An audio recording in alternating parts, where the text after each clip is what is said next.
Hello guys, welcome to my channel. Today we are going to see how to resolve if the Windows Resume Loader keyboard is not working properly. So if you are noticing your keyboard is not loading properly when you are on that screen when attempting to sign into the system, and you have either continue with the system resume or delete restoration data and proceed to system boot menu. I show you guys hopefully resolve the issue.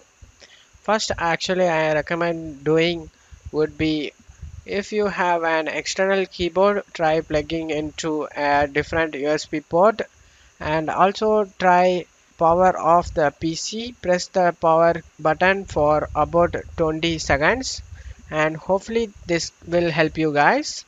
Hopefully this can able to resolve the problem. And that's it for today's video guys. Give me a like and subscribe. Thank you.